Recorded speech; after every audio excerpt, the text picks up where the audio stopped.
Hello po, Master Jet. Please elaborate po yung wellness leave. No, interested po kasi to apply for it for general break from work po sana. Thank you. In the context po sa DepEd. So, kinumpirma nga po ng Civil Service Commission na legitimate po, totoo, yung kumakalat na resolution, approved resolution ng Civil Service Commission tungkol po sa pag-grant ng 5 araw bawat taon na tinatawag na wellness leave. So, matutuloy po yon. By end na ng December nang ito po ay maipublish. So, 15 days after ito ng pagka-publish nito maging effective. So, expected po natin yan by 2026. Effective na yung wellness leave na sinasabi po ng Civil Service Commission, in which marami na rin po sa mga personnel ang excited na i-avail ito kasi 5 days po yun, isang taon, at hindi po yan pwede na idagdag the next year kung hindi mo siya magagamit. So, dapat po talaga siyang gagamitin. Ngayon, kung tungkol po tayo sa context ng Department of Education, tandaan po natin na dalawang uri po ng mga personnel meron ng DepEd. Meron tayong mga teaching personnel, mga non-teaching personnel. Sa context po ng mga non-teaching personnel, na yung kanila pong duty ay January hanggang December, wala po yung bakasyon, maliban na lang kung sila ay mag-avail ng vacation leave, which is meron po sila, no. So, tulad po sila ng iba pang mga personnel sa other government agencies na merong vacation leave at sick leave.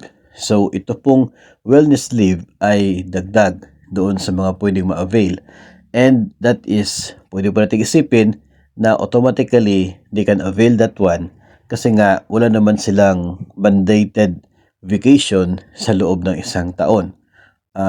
Required to work sa loob po sila ng isang taon. They're required to work. So ngayon, na yung teaching personnel po ng DepEd, iba po yung case. Kasi nga, ay sa pagkakaalam po nating lahat, ay mayroon yung work na sinasabing pasok ng mga teachers ay kapag mayroon pong klase. So, until ngayon po, 2026, until March 31, yun po yung sakop ng school year. Tapos, bakasyon from April 1 hanggang sa may early June. Doon po yung bakasyon. Kasi school break po yun. At kung mag-duty si teacher during the school break, mayroon makukuhang service credits. But definitely, bakasyon yan, school break yan for the teachers. Then later that, after that, by June, ay pasukan na naman in which they are required na rin na papasok until December before, no? Ay until doon sa Christmas, before the Christmas vacation. So, ganoon po yung sistema ng mga teachers. And kung titingnan po natin this 2025, ay yung EMPRE, yung mid-year po na performance review, ay ang ginawang wellness break. So, if assuming na ito pa rin ang mangyayari in 2026, no, instead na magkaroon ng inset, ang in-implement ng DepEd ay ginawa siyang wellness break.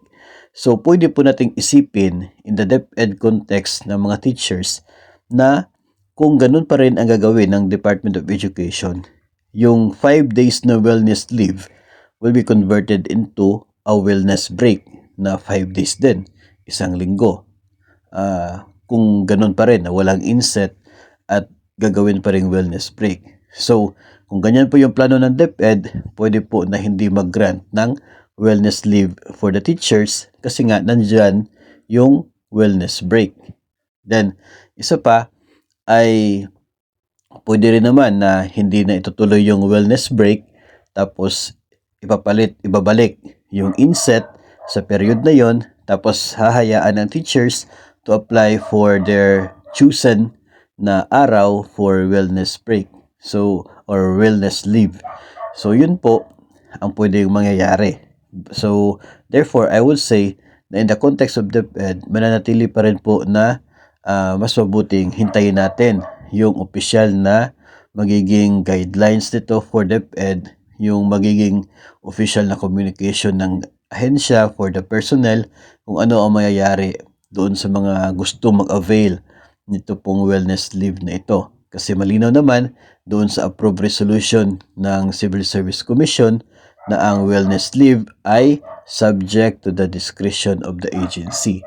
So kahit po tayo mag-a-apply, kung hindi po papayagan ng agency, then hindi din po tayo makaka-avail ng wellness leave na yan. So for me, as of now, mas mabuti pong hintayin natin ang Department of Education kung maglalabas ng DepEd order tungkol po dito sa wellness leave na ito, na siya pong pwedeng ma-avail as allowed ng Civil Service Commission para sa mga government personnel.